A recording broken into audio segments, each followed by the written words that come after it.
പ്രണവ് മോഹൻലാലിനെ നായകനാക്കി രാഹുൽ സദാശിവൻ ഒരുക്കിയ DS0 ഇപ്പം ബോക്സ് ഓഫീസിൽ വമ്പൻ ഹിറ്റായി വിജയത്തിലേക്ക് കുതിക്കുകയാണ്. സിനിമയ്ക്ക് മികച്ച പ്രതികരണങ്ങൾ ലഭിക്കുന്നുണ്ട്. അപ്പോൾ ചിത്രത്തിൽ സിനിമ കണ്ടവർക്കറിയാം പ്രണവിനൊപ്പം തന്നെ പ്രധാനപ്പെട്ട വേഷത്തിലെത്തിയ ഒരാളാണ് ഇന്ന് ഹലോ മലയാളത്തിൽ എനിക്കൊപ്പം ഉള്ളത് ജിപിൻ ഗോപിനാഥ്. നമുക്ക് അദ്ദേഹത്തെ സ്വാഗതം ചെയ്യാം. Hello, good morning. സുഖം. DS0 ആണ് വിശേഷം, പ്രധാനപ്പെട്ട വിശേഷം. അപ്പൊ 56 റിലീസ് ചെയ്ത് ഇപ്പൊ ഒരാഴ്ച 50 കോടി ക്ലബിലേക്ക് കയറി സിനിമ ഇങ്ങനെ കുതിക്കുകയാണ്. എല്ലായിടത്തുനിന്നും ഒരാള് പോലും മോശം പറയാതെ നല്ല അഭിപ്രായങ്ങളോട്ട് മുന്നേറുന്നു. ഒരു ഫ്രഷ് ചോദ്യം, എന്ത് തോന്നുന്നു? ഏറ്റവും വലിയ സന്തോഷം അത് തന്നെയാണ് ഇപ്പൊ തോന്നുന്നത്. അതെ, വളരെ യാദൃച്ഛികമായിട്ട് സിനിമയിലേക്ക് എത്തിയ ഒരാളാണ്. അതിന്റെ ഇപ്പൊ ഈ ഒരു സന്തോഷം എന്ത് പറയാൻ, എല്ലാം നമ്മൾ ഈ രാഹുൽ സദാശിവൻ എന്ന് പറഞ്ഞ ഡയറക്ടറെ സമർപ്പിച്ച് കൂടെ നിൽക്കുക. എങ്ങനെ DS0യിലേക്ക് എത്തുന്നത് എങ്ങനെയായിരുന്നു? DS0 ഇവർ ഈ ഒരു കാസ്റ്റ് അങ്ങനെ ഒരാളിനെ നോക്കി നടക്കുന്ന സമയത്ത് ഒത്തിരി ആൾക്കാർ അവർ നോക്കിയായിരുന്നു. യാദൃച്ഛികമായിട്ട് അതിൻ്റെ കൂട്ടത്തിൽ നമ്മുടെ ഗിരീഷ് പുത്തഞ്ചേരി സാറിൻ്റെ മകനുണ്ട്, ദിന്നാഥ് പുത്തഞ്ചേരി. അദ്ദേഹമാണ് യാദൃച്ഛികമായിട്ട് എൻ്റെ ഒരു ഇൻ്റർവ്യൂവിൻ്റെ വീഡിയോ കണ്ട് അതിൻ്റെ ലിങ്ക് എടുത്ത് ഡയറക്ടറിന് കൊടുത്ത് അദ്ദേഹം അത് കണ്ട് എന്നെ വിളിക്കായിരുന്നു. അപ്പൊ തന്നെ ഈ പറഞ്ഞിരുന്നു ഈ സിനിമ ഇങ്ങനെ ഒരു പശ്ചാത്തലത്തിലാണ്. അല്ല, അദ്ദേഹത്തിന്റെ മുൻകാല സിനിമകൾ നമുക്ക് അറിയാമല്ലോ. അപ്പൊ എന്തായിരിക്കും ജോണർ എന്നുള്ളതൊരു ധാരണ ഉണ്ടായിരുന്നു. പക്ഷെ അതിൽ എന്തെങ്കിലും വ്യത്യാസം ഉണ്ടോ എന്നുള്ള കാര്യം എനിക്ക് അറിയില്ലായിരുന്നു. എന്തായാലും വിളിച്ചു, കണ്ടു, കാര്യങ്ങളൊക്കെ പറഞ്ഞു. കുറച്ച് ദിവസത്തെ പ്രോസസ്സിങ് കഴിഞ്ഞ് സിനിമയിലേക്ക് എൻട്രി. അപ്പം ഈ സിനിമ എന്ന് പറയുന്ന ഒരു ഹൊറർ ത്രില്ലറാണ് അല്ലേ? നമ്മളെ മനുഷ്യനെ എത്രത്തോളം ഹോൺ ചെയ്യാൻ പറ്റും അത്രത്തോളം ഹോൺ ചെയ്യുന്ന ഒരു സിനിമ. ഇപ്പം തിയേറ്ററിൽ ഓടിക്കൊണ്ടിരിക്കുന്നതുകൊണ്ട് സ്പോയിലർ ആവുന്നതുകൊണ്ട് ഞാൻ കൂടുതൽ അതിനെക്കുറിച്ച് ചോദിക്കുന്നില്ല, കാരണം ഒത്തിരി പേര് ഇനിയും കാണാറുണ്ട്. അപ്പൊ അതിലേക്ക് ഞാൻ കിടക്കുന്നില്ല. പക്ഷെ ഇപ്പൊ നമ്മളൊരു ഹൊറർ മൂവിയിലൊക്കെ അഭിനയിക്കുന്ന ഘട്ടത്തിൽ അത് നമ്മളെ പേഴ്സണലി കൂടെയൊക്കെ ബാധിക്കും, കാരണം കണ്ടിറങ്ങുന്ന ആൾക്കാരെ അത് നിശ്ചയമായിട്ടും ബാധിക്കുന്നുണ്ട്. അത് ബാധിക്കാന്ന് പറഞ്ഞാൽ നമ്മളെപ്പോഴും ഓരോ ഫീലല്ലേ. നമുക്കിപ്പോൾ ഒരു സന്തോഷമാണെങ്കിൽ നമുക്ക് കുറച്ച് ദിവസം, വലിയ സന്തോഷമെങ്കിൽ നമുക്ക് കുറച്ച് ദിവസം അത് നിൽക്കും. സങ്കടമാണെങ്കിൽ നമുക്ക് അതങ്ങനെ ഉണ്ടാവാറുണ്ട്. അതുപോലെ ഇപ്പോൾ ഒരു ഭയം എന്ന് പറയുന്നത് ഒരു ഫീലാണ്. കുറച്ച് ദിവസം അങ്ങനെ നിൽക്കട്ടെ എല്ലാവരും, എന്നാലേ നമുക്കൊക്കെ ഒരു സന്തോഷം ഉണ്ടാവുള്ളൂ. അപ്പം ഇങ്ങനെ ഒരു സിനിമയിലേക്ക് വരുമ്പോൾ അതിൻ്റെ ആ ഒരു ക്യാരക്ടറിന് വേണ്ടിയിട്ട് എന്തൊക്കെയായിരുന്നു ആ പ്രിപ്പറേഷൻ? ആ സമയത്ത് ഒന്നും ചെയ്തിട്ടില്ല. കാര്യം അദ്ദേഹം നമ്മൾ സെലക്ട് ചെയ്ത് കഴിഞ്ഞപ്പോൾ ആദ്യം പറഞ്ഞത് ഒരു വിധത്തിലുള്ള പ്രിപ്പറേഷനും പാടില്ല, നിങ്ങൾ എൻ്റെ മുമ്പ് നിന്ന് തന്നാൽ മതി, ബാക്കി ഞാൻ പ്രിപ്പയർ ചെയ്തോളാം എന്നാണ് പറഞ്ഞത്. അപ്പം അങ്ങനെ സംഭവിച്ചതാണ്. അതേ സിനിമയിൽ അതേ ലുക്കിനാണ് ഇപ്പോഴും. അതെ, ഇല്ലെങ്കിൽ പിന്നെ ആൾക്കാർ തിരിച്ചറിയും. ഓക്കെ, അപ്പം ഈ സിനിമ എത്ര നാളുണ്ടായിരുന്നു ഷൂട്ടിംഗ് ഒക്കെ? ഒരു ചെറിയ സിനിമ അല്ലേ? ഒരു 1 മന്തിനകത്ത് 28 ഡേയ്സിൽ ടോട്ടൽ ഈ സിനിമ തീർന്നത്.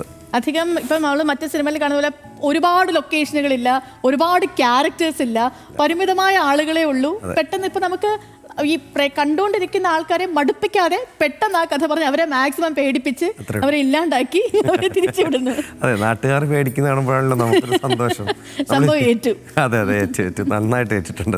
അതെ, ഇപ്പം ഈ സിനിമയിൽ നമ്മളെ ഇപ്പം സാധാരണ ഒരു ഹൊറർ മൂവിയൊക്കെ നമ്മൾ കാണുന്ന ഘട്ടത്തിൽ ഒരു യക്ഷി വരിക അല്ലെങ്കിൽ പ്രേതം വരിക, അങ്ങനത്തെ കഥയിൽ നിന്നൊക്കെ മാറിയിട്ട് ഇതിപ്പോൾ ചില സീനുകൾ പോലും നമ്മളെ അങ്ങ് ആ സീനിൽ പ്രത്യേകിച്ചൊന്നും കാണില്ല, പക്ഷെ അത് ഉണ്ടാക്കുന്ന ഒരു മ്യൂസിക്കും അപ്പോഴത്തെ ആ ഒരു സിറ്റുവേഷനും അതൊക്കെ നമ്മളങ്ങ് വല്ലാണ്ട് വേറൊരു മെന്റൽ മൂഡിലേക്ക് എത്തുന്നുണ്ട്. അപ്പം പേഴ്സണലി അങ്ങനെ ഏതെങ്കിലും ഒരു ഘട്ടത്തിൽ ഒരു ഭയമോ അല്ലെങ്കിൽ ആ ഒരു സീൻ അങ്ങനെ എന്തെങ്കിലും തോന്നിയിട്ടുണ്ടായിരുന്നോ? അല്ല, സിനിമ അതാ പറഞ്ഞത്, അതാണ് ഞങ്ങൾ ആഗ്രഹിച്ചത്. ഒന്നുമില്ല, വെറുതെ ഇങ്ങനെ ആള് നിൽക്കുവാണ്, പക്ഷെ നമുക്ക് പേടിയാവുക ആ ഘട്ടത്തിൽ എന്തെങ്കിലും വരുമോ? ഇല്ല, അങ്ങനെയല്ല. നമുക്കൊരു നമ്മൾ ക്യാരക്ടറായിട്ട് അദ്ദേഹം സെറ്റ് ചെയ്തിട്ടുണ്ട്. അപ്പോൾ അദ്ദേഹത്തിന് പെട്ടെന്ന് തന്നെ ആ സീനിൽ എന്താണ് വേണ്ടതെന്നുള്ള കൃത്യമായിട്ട് നമുക്ക് പറഞ്ഞു തന്നിട്ടുണ്ട്.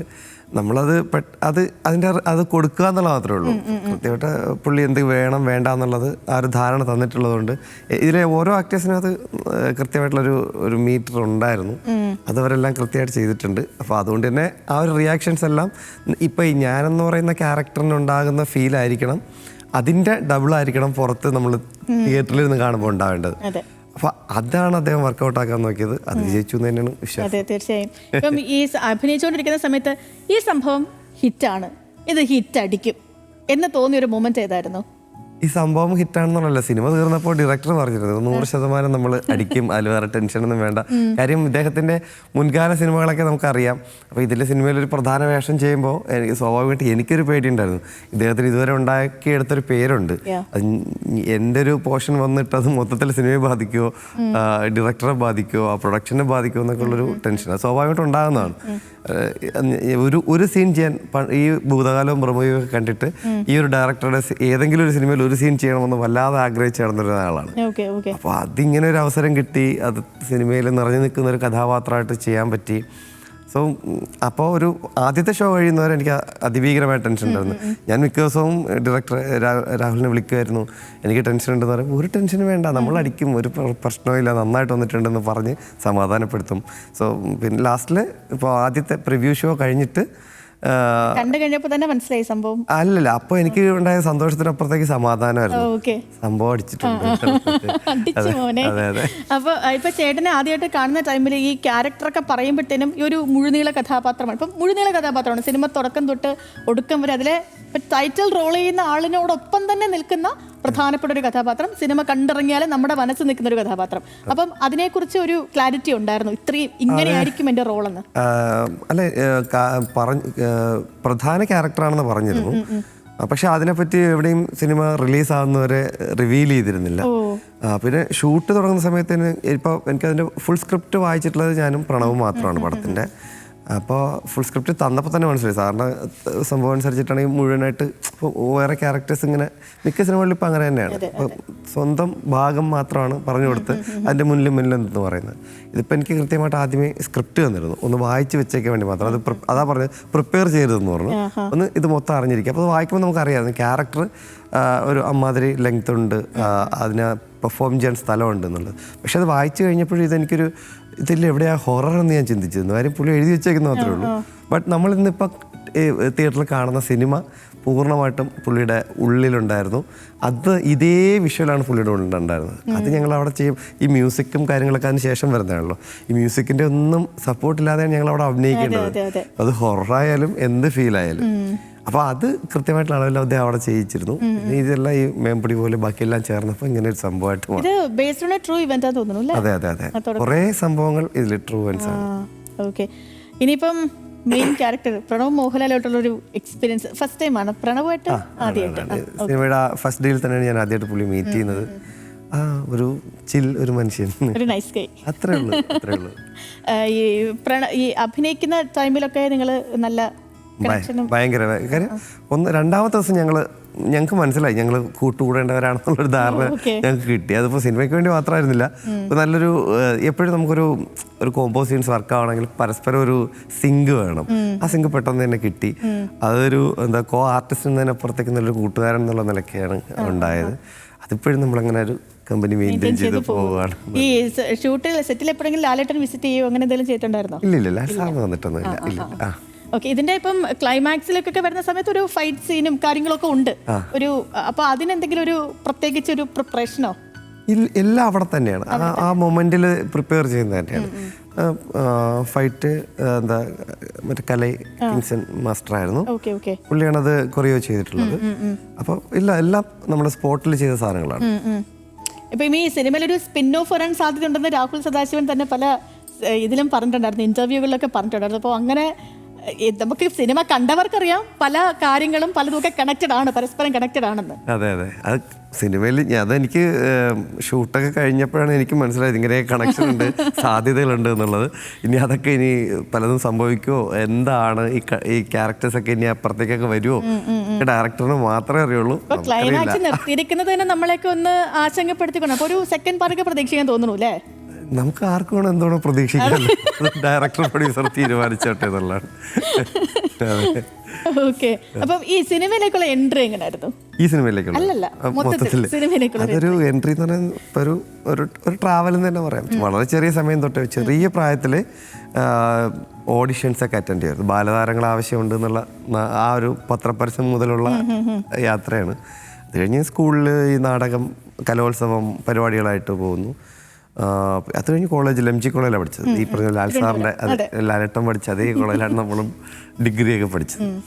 അവിടെ നിന്ന് ഇഷ്ടംപോലെ ജൂനിയർ ആക്ടറെ അവിടെ ഷൂട്ട് നടന്നാൽ കൊണ്ടുപോകും. അപ്പം നമ്മൾ ക്ലാസ്സിൽ കയറുന്നതിനപ്പുറത്തേക്ക് ഈ സിനിമാ സെക്ടറിലും ബാക്കി മറ്റ് വെളിയിലെ പരിപാടികൾക്കാണ് കൂടുതൽ പോയിക്കൊണ്ടത്. ക്ലാസ്സിൽ കയറുന്നത് വളരെ ചുരുക്കമായിരുന്നു.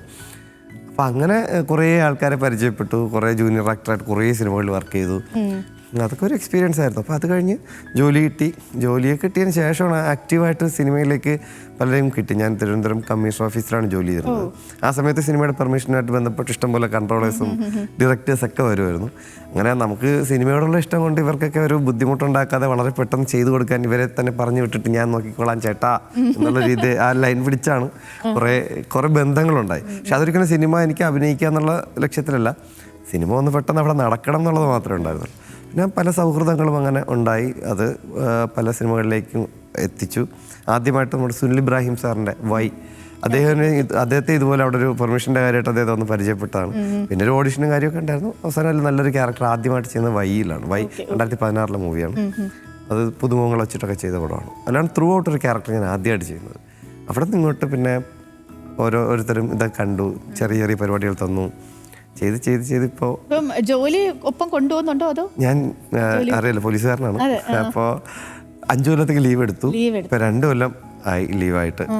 ഈ കോവിഡ് ടൈമിൽ ഒത്തിരി ആഡുകൾ ചെയ്തിട്ടുണ്ടായിരുന്നു, പ്രത്യേകിച്ച് ഈ പോലീസിന്റെ ബോധവൽക്കരണ പരിപാടിയോടൊക്കെ ബന്ധപ്പെട്ട്. അപ്പം അത് സേനയിൽ നിന്ന് തന്നെ ചെയ്തതാണോ? ആണ് സോഷ്യൽ മീഡിയ സെൽ. നമ്മുടെ മനോജ് ഇബ്രാഹിം സാറാണ്, DGP മനോജ് ഇബ്രാഹിം സാറാണ് അതിന്റെ അമരക്കാരൻ.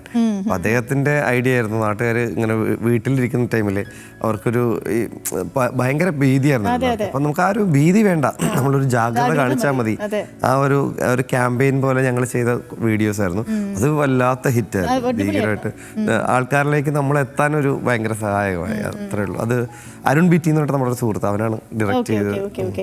അപ്പം ഈ നിലവിലെ പോലീസ് സേനയിൽ നിന്നുള്ളൊരു സപ്പോർട്ട്, കാരണം കാക്കിക്കുള്ളിൽ ഒത്തിരി കലാഹൃദയങ്ങളുണ്ട്, ഇഷ്ടംപോലെ ഉണ്ട് അല്ലേ? നമ്മൾ ഈ പലപ്പോഴും ഈ കഴിഞ്ഞ ഇടയ്ക്ക് കലോത്സവം ടൈമിലൊക്കെ അവിടെ ചെല്ലുമ്പോഴാണ് ഈ പോലീസ്, നമ്മൾ സാധാരണ ഇവരിങ്ങനെ മസിലും പിടിച്ച് നിൽക്കുന്നത്.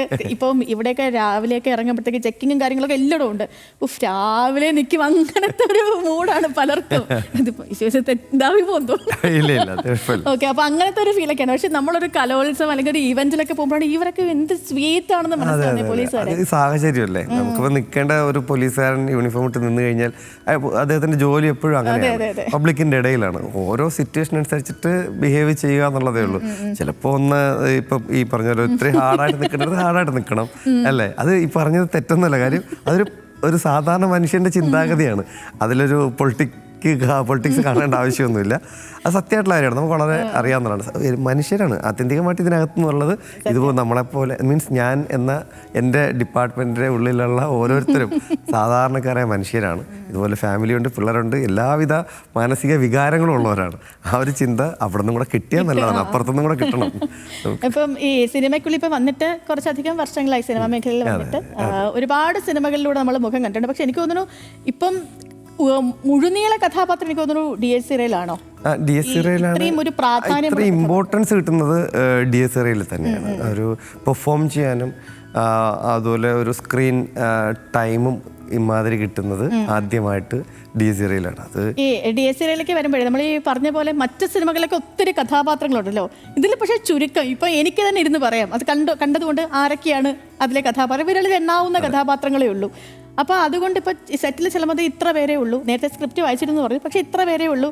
അപ്പം കുറച്ച് ഇപ്പം ഞാൻ എപ്പോഴും വിചാരിക്കുന്ന ഒരു കാര്യം, ഇപ്പം എല്ലാ തൊഴിൽ മേഖലകൾക്കും അതിൻ്റെതായ പ്രശ്നങ്ങളൊക്കെ ഉണ്ട്. പക്ഷെ എങ്കിലും സിനിമാക്കാരെ സംബന്ധിച്ച് ഇത്രയും ആളുകൾ നോക്കി നിൽക്കുമ്പോഴത്തേക്കും നമ്മൾ അതിനെ ആക്ട് ചെയ്ത് കാണിക്കണമല്ലോ, നമ്മൾ അവരൊക്കെ മുന്നിൽ പെർഫോം ചെയ്യും. അപ്പോൾ അത് വല്ലാത്തൊരു ടാലൻ്റ് ആയിട്ട് എനിക്ക് എപ്പോഴും തോന്നും. പക്ഷെ ഇതിപ്പോൾ പരിമിതപ്പെട്ട ആൾക്കാരൊക്കെ ഉള്ളൂ. അപ്പോൾ അത് തമ്മിൽ വലിയൊരു വ്യത്യാസമൊക്കെ ഫീൽ ചെയ്തു, ഒരു വലിയ ക്രൂവിൽ നിന്ന് ഒരു ചെറിയ ക്രൂവിലേക്ക് വന്ന്. ഒന്നുമില്ല, നമ്മൾ അഭിനയിക്കുക എന്ന് പറഞ്ഞു കഴിഞ്ഞാൽ നമ്മൾ അങ്ങനെയാണെന്നുണ്ടെങ്കിൽ നമ്മൾ അടച്ചിട്ട റൂമിൽ നിന്ന് അഭിനയിക്കേണ്ടി വരും. നമ്മൾ ഈ ആൾക്കാർ ചുറ്റി നിൽക്കുക. എനിക്ക് അങ്ങനെ ഒരു ഫീലൊന്നും എനിക്കുണ്ടായിട്ടില്ല. അങ്ങനെ ഫീലുള്ളവർക്ക് അങ്ങനെ പെർഫോം ചെയ്യാൻ പറ്റുമെന്ന് തോന്നുന്നില്ല. ആ ഒരു പ്രശ്നം ഉണ്ട് എനിക്ക്. പക്ഷെ എന്നെ കൊണ്ട് ഇപ്പോൾ ഒരു 100 പേരെ മുമ്പ് വരുത്തിയിട്ട് സംസാരിക്കാൻ പറഞ്ഞു കഴിഞ്ഞാൽ ചിലപ്പോൾ ഞാൻ പെട്ടുപോകും. അത് ഒരു 10 മിനിറ്റ് സംസാരിക്കണമെന്ന് പറഞ്ഞാൽ ഞാൻ ചിലപ്പോൾ ഇങ്ങനെ ആയുധം വെച്ച് കീഴടങ്ങേണ്ടി വരും. ബട്ട് വേറെ ഇപ്പം ക്യാമറ വെച്ചിട്ട് എന്താണെന്ന് വെച്ചാൽ ഈ പ്രസംഗിക്കുന്ന പോലെ അഭിനയിക്കാൻ പറഞ്ഞാലും ചിലപ്പോൾ ഞാൻ ചെയ്യും. പക്ഷെ സംസാരിച്ചുകൊണ്ട് നിൽക്കുക എന്ന് പറഞ്ഞാൽ ഞാൻ ചിലപ്പോൾ വീണു പോകുന്ന ഒരു പരിപാടിയാണ്. അതെ. ഈ സിനിമാ മേഖല സൗഹൃദമൊക്കെ എങ്ങനെയാണ്?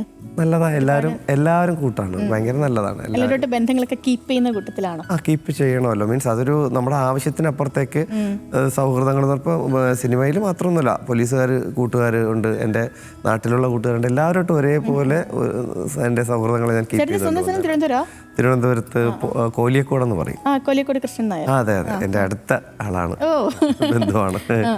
അതെ. അപ്പോൾ വെഞ്ഞാറമൂടിനും പോത്തൻകോടിനും ഇടയ്ക്കാണ് ഈ സ്ഥലം. ഞാൻ ജനിച്ചത്, വളർന്നത്, പഠിച്ചത്, എൻ്റെ പ്രാഥമിക വിദ്യാഭ്യാസമൊക്കെ കോലിയക്കോട് സ്കൂളിലായിരുന്നു. പിന്നെ പെരപ്പൻകോട് പെരപ്പൻകോട് ഗവൺമെൻറ് ഹയർ സെക്കൻഡറി സ്കൂളിലായിരുന്നു. പിന്നെ ഇതാ പോത്തൻകോട് LVHS, ഇങ്ങനെ ഒരു ആദ്യത്തെ നമ്മൾ പ്രാഥമിക വിദ്യാഭ്യാസം തന്നെ ആദ്യത്തെ അവിടുത്തെ 3 സ്കൂളുകളിലായിട്ട് അങ്ങ് കംപ്ലീറ്റ് ചെയ്തു. പിന്നെ ഈ പറഞ്ഞ പോലെ MGയിലേക്ക് പോയി, ഇങ്ങനെയൊക്കെ അങ്ങ്. അപ്പൊ ഇപ്പം കുറേ വ്യത്യസ്തമായ ക്യാരക്ടറൊക്കെ ചെയ്തിട്ടുണ്ട്. ഏറ്റവും വ്യത്യസ്തമായിട്ട് ഇപ്പം DS0-യിലെ. അപ്പൊ ഇനിയിപ്പം ആഗ്രഹമൊക്കെ എന്താണ്? എന്തെങ്കിലുമൊക്കെ ക്യാരക്ടർ ഒരു മനസ്സിലൊരു ആഗ്രഹമുണ്ടോ, ഇതുപോലത്തെ ഒരു ക്യാരക്ടർ അഭിനയിക്കണം, അങ്ങനെയൊക്കെ ഉണ്ടോ? ഇല്ല, അങ്ങനെ ഞാനൊന്നും പ്ലാൻ ചെയ്തിട്ടില്ല. ഇതുപോലെ വ്യത്യസ്തതയുള്ള ഒത്തിരി ക്യാരക്ടേഴ്സ് ചെയ്യാനുള്ള പറ്റണം എന്നൊരു ആഗ്രഹമുണ്ട്. അങ്ങനെയുള്ള ഇഷ്ടംപോലെ കോളുകൾ വരണമെന്നും താല്പര്യമുണ്ട്. വരുമെന്നൊക്കെ വിചാരിക്കാം, വരട്ടെ എന്നും ആഗ്രഹിക്കുന്നു. അങ്ങനെ തന്നെ നടക്കട്ടെ. പുതിയ പ്രോജക്റ്റുകൾ ഏതൊക്കെയാണ്? പുതിയത് ഈ നവംബർ 27-ന് മമ്മൂട്ടി സാറിന്റെ കളങ്കാവലാണ് റിലീസ് ചെയ്യുന്നത്. അതിലും നല്ലൊരു ക്യാരക്ടർ, ഒരു മെയിൻ ക്യാരക്ടർ, മീൻസ് ഒരു എന്താ അതിലൊരു പ്രധാന ക്യാരക്ടർ തന്നെയാണ്. ജിതിൻ K. ജോസ് അദ്ദേഹത്തിൻ്റെ ആദ്യ സിനിമയാണ്. ജിഷ്ണു ശ്രീകുമാറാണ് അതിൻ്റെ റൈറ്റർ. അദ്ദേഹത്തിൻ്റെയും ആദ്യ എഴുത്ത് ആയിട്ടുള്ളത് പടമാണ്. മമ്മൂട്ടി സാർ തന്നെയാണ് പ്രൊഡക്ഷൻ, മമ്മൂട്ടി കമ്പനിയാണ്. അതാണ് ഏറ്റവും വലിയ അടുത്തൊരു സന്തോഷം, വിശേഷം. ഓക്കെ, അപ്പോൾ എല്ലാ കാര്യങ്ങളും നന്നായിട്ട് ഭവിക്കട്ടെ. ഇനി കളങ്കാവലും അതേപോലെ, കളങ്കാവലാണ് സത്യം പറഞ്ഞാൽ മലയാളികൾ ഇനി അടുത്ത വെയിറ്റ് ചെയ്യുന്ന ഒരു സിനിമയിൽ, പ്രത്യേകിച്ച് മമ്മൂട്ടി തിരിച്ചു വന്നു, അദ്ദേഹം തിരിച്ചു വന്നു, വലിയ അനൗൺസ്മെന്റും കാര്യങ്ങളൊക്കെയാണ്, ഒത്തിരി പ്രതീക്ഷയുണ്ട്. അപ്പോൾ കളങ്കാവലിന് ശേഷം ഞാൻ ഈ ഫ്ലോർ പ്രതീക്ഷിക്കുന്നുണ്ട്. അതിന് മുൻപ് DS0 ഇപ്പോൾ 50 കോടി എത്തി, ഒരാഴ്ച കൊണ്ട് അത് 100 കോടിയിലേക്ക് എത്തട്ടെ. ഈ അതിനൊപ്പം തന്നെ മറ്റൊരു കാര്യം എന്ന് പറയുന്നത്, തുടക്കത്തിൽ അഭിനയിക്കുന്നുണ്ട് ലാലേട്ടന്റെ മകൾ വിസ്മയുടെ. അപ്പൊ അതിന്റെ വിശേഷം ഞാൻ തുടങ്ങിയോ? ഷൂട്ടൊക്കെ തുടങ്ങിയോ? ഇല്ല, തുടങ്ങിയിട്ടില്ല, തുടങ്ങാൻ പോകുന്നതേ ഉള്ളൂ. അതിലും വലിയ കുഴപ്പമില്ലാത്തൊരു ക്യാരക്ടർ ചെയ്യും. ഓക്കെ, അപ്പൊ അടിപൊളി, എല്ലാം നന്നായിട്ട് നടക്കട്ടെ, എല്ലാവിധ ആശംസകളും. അപ്പം ഇന്നൊരു നല്ല ദിവസം ആവട്ടെ. ഈ വർഷം തീരാൻ പോകുന്നു. ഈ വർഷം നല്ല ഒരു ബ്ലെസ്ഡ് ഇയർ ആയിരുന്നു അല്ലേ, ഒത്തിരി സിനിമകളും കാര്യങ്ങളൊക്കെ ആയിട്ട്. അപ്പോ എല്ലാം നന്നായി ഭവിക്കട്ടെ. Thank you so much. പ്രേക്ഷകരോട് DS0 ഇപ്പോൾ ഒരാഴ്ച ആകുകയാണ് തിയേറ്ററിലെത്തിയിട്ട്. ഈ ഭയങ്കരമായിട്ട് പേടിപ്പിച്ച് നിങ്ങളെ ബുദ്ധിമുട്ടിക്കുകയൊന്നുമില്ല, വളരെ നല്ലൊരു ഫീലിൽ നിങ്ങൾക്ക് സിനിമ കാണാൻ പറ്റും. തീർച്ചയായിട്ടും തിയേറ്ററിലേക്ക് വരിക, സിനിമ കാണുക. Thank you.